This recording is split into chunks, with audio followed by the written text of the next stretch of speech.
three-phase transformer. Earlier we described the single-phase transformer, then we described the three-phase transformer, and what is the necessity of describing or what is the necessity of the three-phase transformer? You know that most of the transmission and distribution it is done at the three-phase side. Most of the utilization is also on the three-phase side. Some part of that utilization is done on the single phase. So in the domestic cases, it is a single phase supply, and most of the time there is a three-phase supply, either a generation side, transmission side, and distribution side. So studying the transformer in three phase is more important than any other type of transformer, because generation is three phase, transmission is three phase, distribution is three phase, and in big industries, in big load, they are of three phase type. In case of three phase transformers, then we describe various type of connection. That it can be star-star connection, it can be delta-star connection, it can be delta-delta connection, depending upon what type of output we require. If we require more voltage, then star connection. If the current is required to be more in comparison to, then the delta connection. Then we told the zigzag connection also. In case of a zigzag connection, we are able to shift the phase of the voltages. We can make plus 30 degree, minus 30 degree angle shift, and to reduce the harmonics in the system, we can use the different type of connection also. See, zigzag connection, we can reduce some of the harmonics of the system. Then we describe the three winding transformer. Three winding, not the three phase transformer.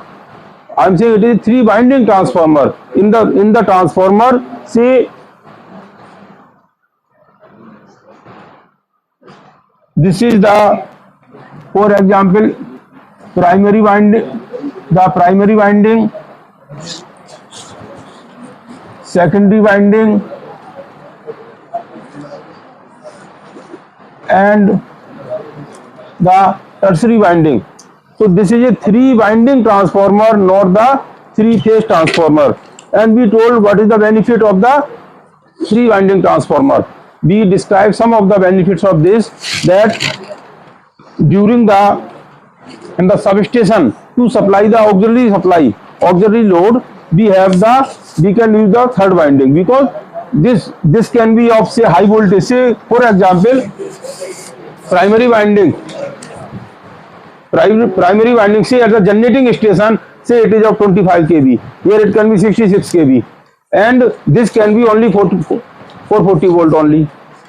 And sometimes, so this is a one use to supply the auxiliary supply. Another thing, it can be to improve the power factor of the overall. Say the system is distributed around the whole state, power delivery required to improve the voltage, the power factor of the system.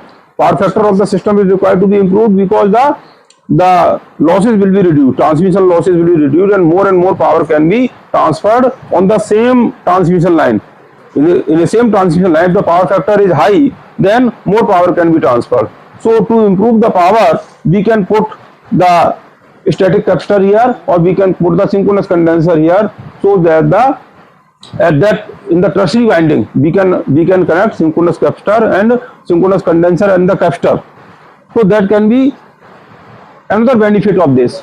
Then we describe that sometimes, say it is a 25 kV voltage generation, here it is a 66 kV at one of the line, another line we require 33 kV. Then depending upon the turns ratio, the third tertiary winding can be off. Accordingly we can select. This can also be used for the measurement purposes. Measurement means, suppose this is 66 kV and you don't have the voltmeter that can measure the 66 kV of the voltage. Then if this is say example, for example 440 volts and this is 6 kV, and we know the turns ratio here N2, and this is the turns ratio N3, this is N1. So we know this turns ratio, and if we measure the voltage here, we can find what will be the voltage there. So with that means this can act as to measure it can act as in place of the potential transformer, PT. So this is the some of the benefit. Then we describe about the stabilizing effect of the transformer. what is this stabilizing effect?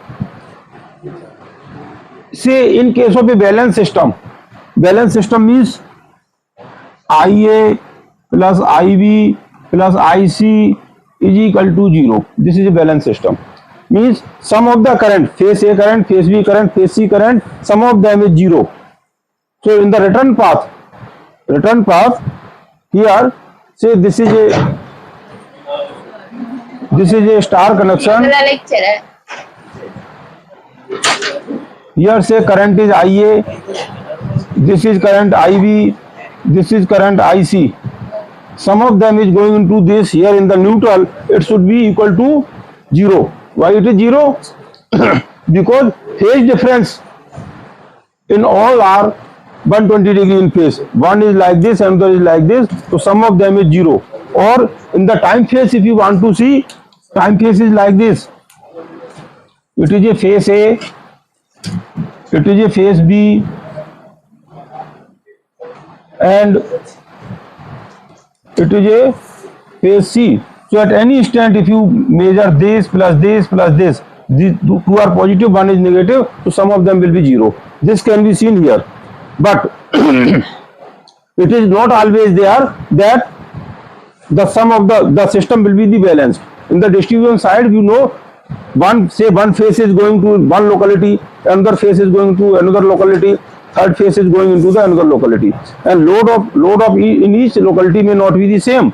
So in that case, there can be unbalance in the system. So IA and IB and IC, they are not equal in terms of magnitude. See, this is IA, and for example, this is IA and this is IB, or IC is this. So sum of them cannot be equal to 0. So there will be unbalance. Means IA plus IB plus IC, it will not, the sum of them will not be equal to 0, but say it is a IN which will flow into this neutral IN. IN is the current flowing to the neutral.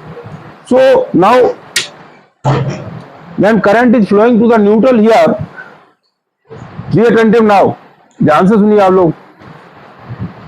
If the neutral current is going into this, say as I told, three phase connection can be of star connection, delta connection, star star, delta delta, or sometime isolated star, sometime neutral star. For example, here there is a neutral, but here there is no neutral. It is isolated.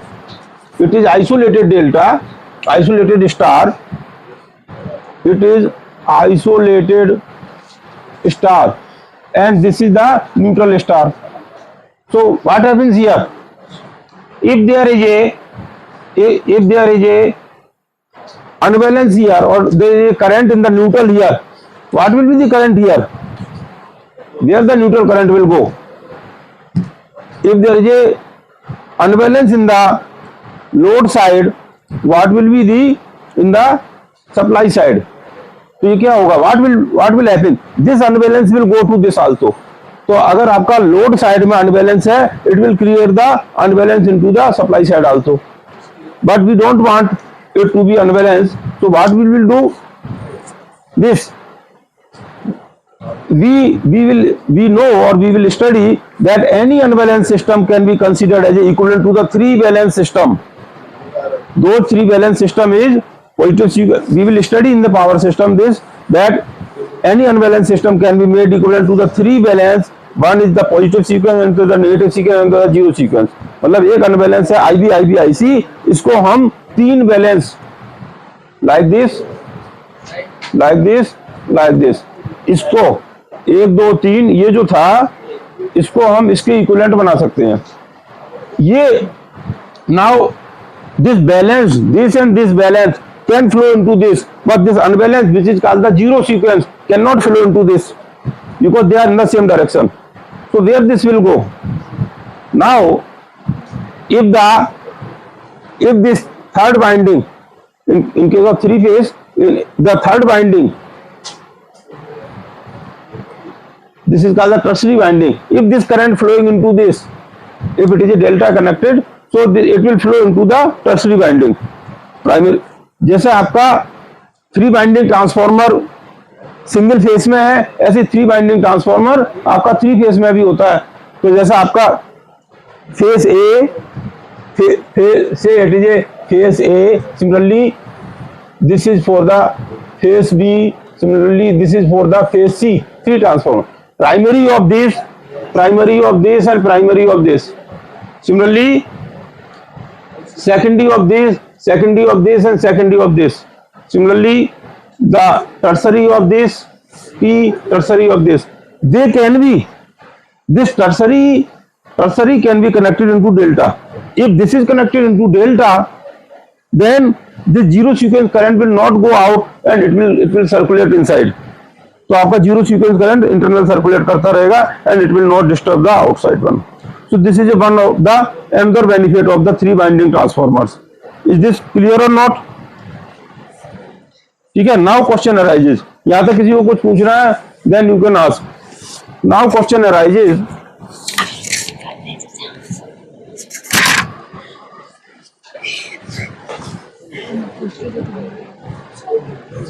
देखिए अब if it is a single phase transformer, single phase transformer में आप testing करते हैं no load test और कौन सा करते हैं, short circuit test. No load test and short circuit test, with the help of the short circuit test we find the series parameter, and with the help of the no load test we find the parallel parameters. So and we know in the equivalent circuit, Aman, the equivalent circuit of the transformer, not properly. This is like this. This is the equivalent circuit of the transformer. This is R1 X1, R2 X2 and GI and BM.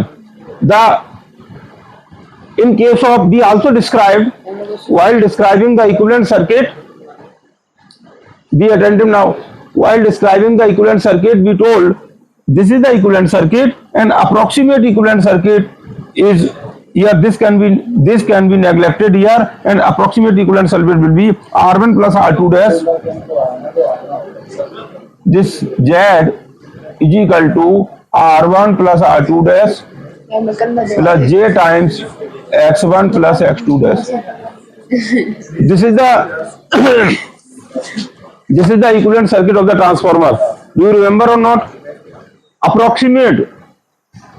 This is approximate equivalent circuit of the transformer. Now, in case of it is single phase, now the 3 winding transformer is there. If there is 3 winding of transformer, then what will be the equivalent circuit of it? क्योंकि आपको केवल ऐसा नहीं है कि आपने ये पढ़ लिया, स्ट्रक्चर पढ़ लिया, लेकिन उसको फिर एनालिसिस जब करेंगे, when you will do the analysis, जब आप उसे एनालिसिस करेंगे तो आपको पैरामीटर्स की जरूरत पड़ेगी. When you will find the parameters of the transformer, तो आपको Z1 क्या है, Z2 क्या है, जैसे इसमें ये how do we find out this, ये कैसे निकालते हैं, how to find out, ये कैसे करते हैं, with the help of, कैसे निकालते हैं Z की value, Z in R1 R2 X1 X2 dash, इस तरह निकालते हैं. Yes sir. Short circuit test, short circuit test से हम ये निकालते हैं. तो we have to find out the short circuit test with this. अब नाउ इससे आपको शॉर्ट सर्किट टेस्ट पता लग गया, लेकिन इसमें कैसे करेंगे, if it is A 3 winding transformer, तो शॉर्ट सर्किट टेस्ट कैसे करेंगे, इसमें कैसे करेंगे.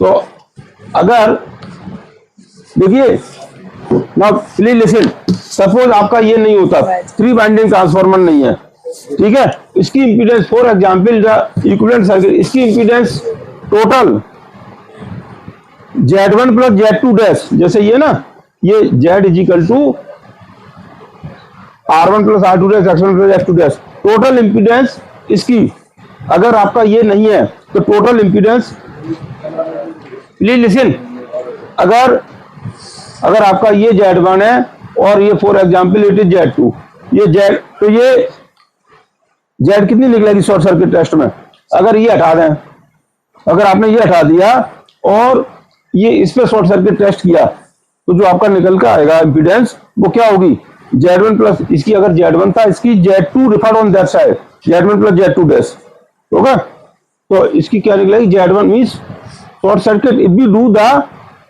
short circuit test, then we will find on this, then we will find the impedance, say for example primary winding, secondary winding, then we will find the equivalent impedance जो भी निकल के आएगा वो इम्पीडेंस इसकी और इसकी निकलेगी। सपोज करिए ये आपका प्राइमरी वाइंडिंग है Z1, ये है Z2, ये है Z3, इसकी इम्पीडेंस Z1 है, इसकी Z2 है, इसकी Z3 है। तो आपकी जो when will you do short circuit test without this करेंगे तो जो आपका निकलेगा उसके शॉर्ट सर्किट टेस्ट में निकल कर आया, suppose it is Z12, what will be this Z12 होगी क्या, ये Z12 will be equal to Z1 plus Z2, ये तो होगा।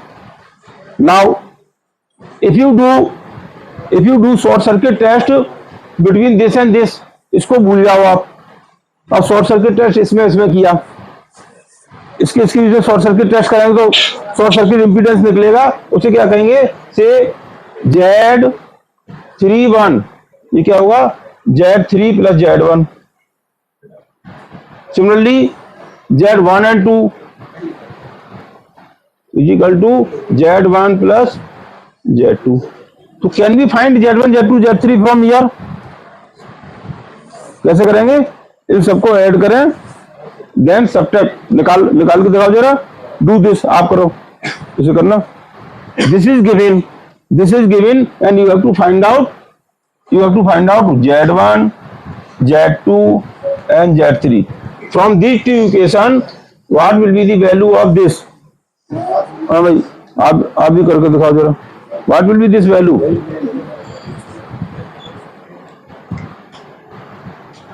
फ्रॉम हियर देखिए ये Z1 है, Z2 है, Z3 है, इन तीनों से आपको क्या निकालना है, ये अलग अलग निकालने हैं।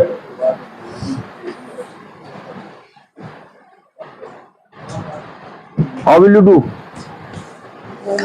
आपको आ रहा समझ में, बताओ, से Z1, 2 and Z, if you add these two, अगर आपने इन दोनों को ऐड करें तो ये 2Z1 हाँ Z12 सर 2 बार लिख दिया, कहाँ लिख दिया, फर्स्ट और थर्ड सर, Z, अच्छा 1 और 2, 1 2 1 3, और ये क्या होगा 1 2 1 3, क्या होगा 2 3, दोबारा पूछो सर माइक में, ठीक है। तो इफ यू ऐड दिस तो क्या होगा, ये 2Z1 प्लस Z2 प्लस क्या Z3 is equal to Z12 plus Z31, ठीक है, okay. Now this you can write 2Z1 is equal to Z1 plus Z1, so finally what will come, next word, जेब में डाल के क्या कर, आइए कर रहा है नहीं करना चाहिए ना,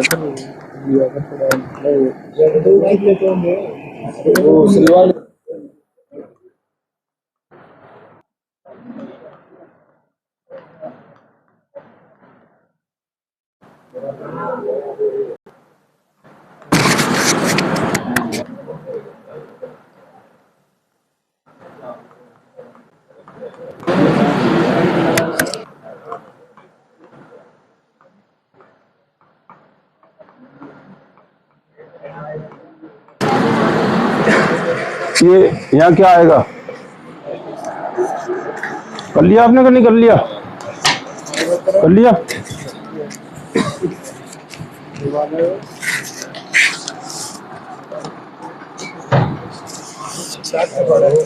मैंने बाइक ले बोल रहा रोड में लगा के देख रहा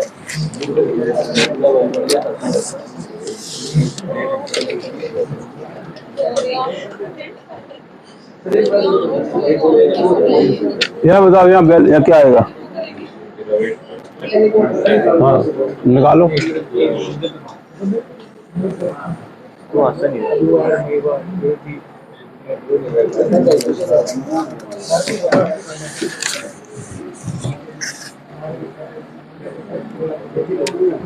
next topic is the parallel operation. ये आप अभी बताओगे इसे करके ना, इसमें एंटर करोगे।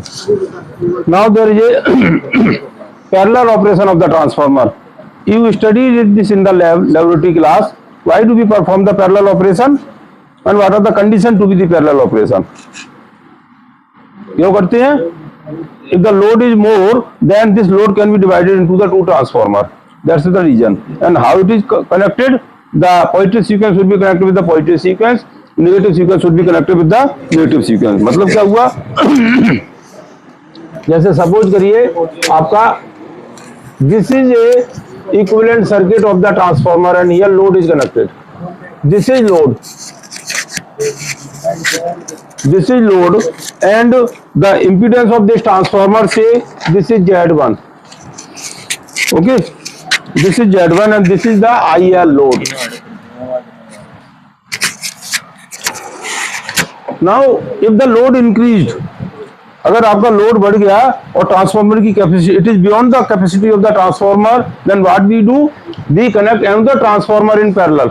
मींस यहाँ पे एक दूसरा ट्रांसफार्मर लगा दिया आपने इसके पैरेलल में। Impedance of this is say Z2, so current flowing into this is I2, current flowing into this is say I1। Okay, so what will be the value of I1 and I2? I1 and I2. I1, who will tell? Total current, this current into divide this IL load current is divided into the two transformer. So what will be the value of I1? हाँ भाई, कौन बताएगा?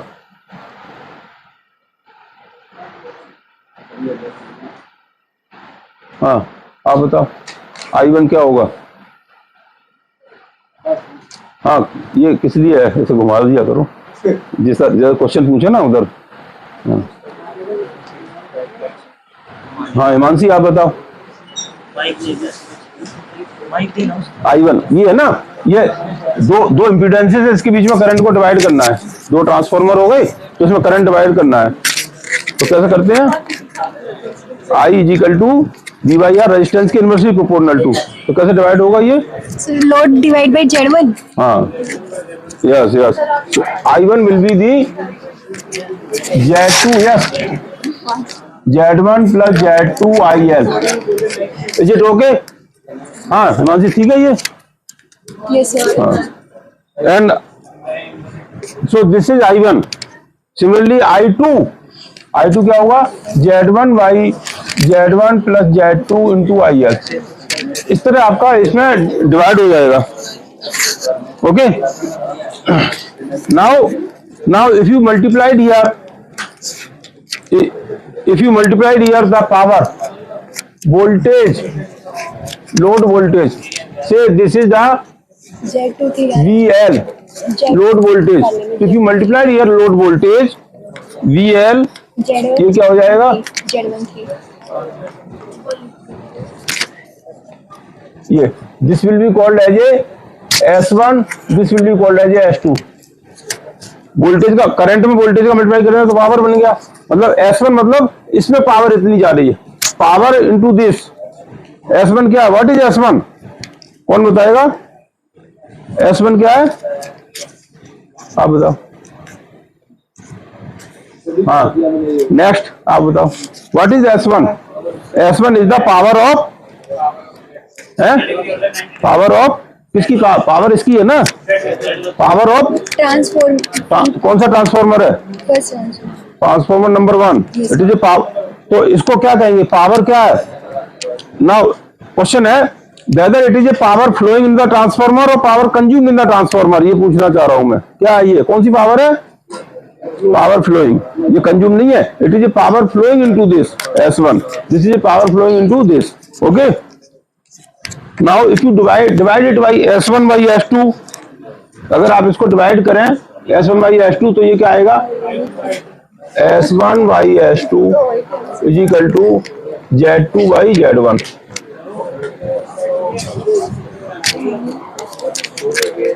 And if you multiply here voltage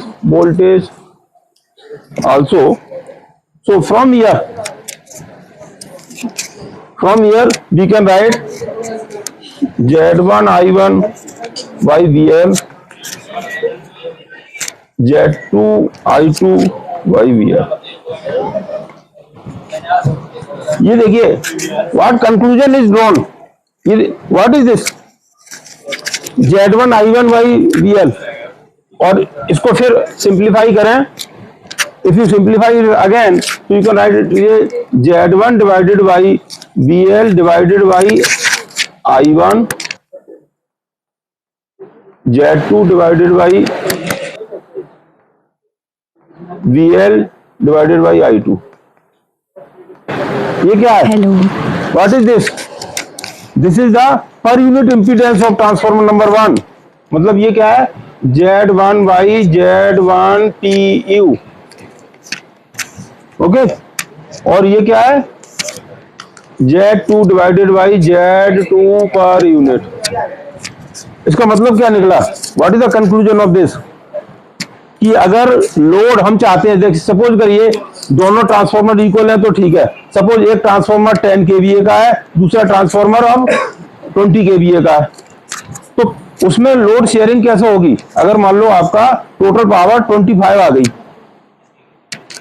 गई तो क्या equal share होगी या कैसे शेयर होगी, we want power should be flow in the proportionate of their rating, जिसकी जितनी कैपेसिटी हो उस रेशियो में पावर फ्लो होना चाहिए कि नहीं होना चाहिए। Yes, sir. जैसे रस्सी खींचते हैं ना, तो ये दो लोग हैं, एक की ये नहीं इक्वल वेट लगा, इक्वल पावर लगाएंगे, जिसकी जितनी पावर है उतना लगाएगा, तो इसलिए and this should happen only when the per unit impedance of the transformer, this is the condition, per unit impedance of transformer should be the same, अपने अपने रेटिंग पर जो उनकी इंपीडेंस है, per unit impedance of transformer number 1 say it is a 0.5, per unit impedance of the transformer 2 is 0.25, तो उसी के proportionate उनमें पावर का डिस्ट्रीब्यूशन होगा। So if we want the equal power to be share, then equal per unit impedance should be there of both the transformer। okay, this is the conclusion of this।